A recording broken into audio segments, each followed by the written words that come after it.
I think you can say about Steve Rogers' character, he's a hero before he takes the super soldier serum. He's got courage, he's got values, he's got all the things that you want in a superhero. He just doesn't have the size and the strength. And once given that, it makes for an awesome, awesome superhero. We knew that the movie wouldn't work if you didn't buy Skinny Steve at the top. We're going to spend the whole first act with a scrawny version of Steve Rogers before he gets chosen for the program and undergoes the procedure that turns him into Captain America.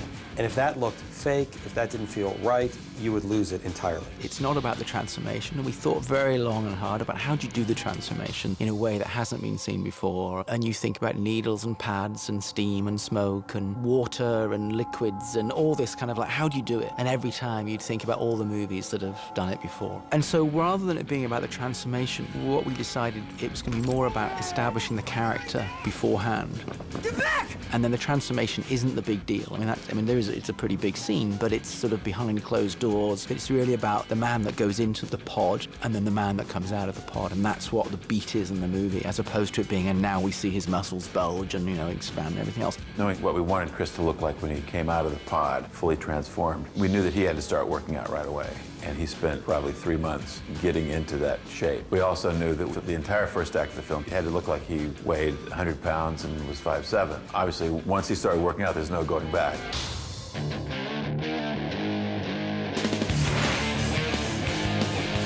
Steve Rogers is supposed to be 98 pounds. He's very tiny. And then when he turns into Captain America, Chris Evans looks pretty remarkable with how he worked out and where he took his body to. So that's a tough one that we've had to do a lot of reference shooting. It's always a balance of trying to see, okay, what will work and what won't. We sat down at the very beginning and we said, well, it's not really a visual effects movie, is it? Nah, it's just a movie. It's a movie. It's a buddy pick, and it's a superhero, but that he doesn't really have that many superpowers. He jumps a bit, he's stronger, but it's not really many visual effects. And then you turn around and we're probably going to be, I don't know, 12, 13, 1,400 shots, taking the original photography of Chris Evans, thinning him down, and just by frame, painstakingly reshaping his entire body for the first third of the movie. We discussed all sorts of things. Are they different actors? No. Well, do you do a Tom Hanks Castaway thing? Well, our schedule wouldn't allow time for Chris to get that skinny and bulk back up again. So we started looking at a number of effects processes to get it done. All CG came up. We just didn't feel it was there. It wasn't right, and there was enough of that creepy factor that you would never be able to fall in love with it. And the goal was to make the audience fall in love with the character before he gets any muscles, before he puts on the costume, before he holds the shield. And in early meetings we had with Chris Evans, it was very important to him and it was important to us that it be him, that it be his performance, that entire section of the film. I think if you get to know who Steve Rogers is before he becomes Captain America, that's what will make for a good character, that's what will make a good movie. We wanted Chris Evans and Stanley Tucci together. We wanted Chris and Hayley together. We needed Chris and Tommy Lee Jones together. And that's why the performance worked.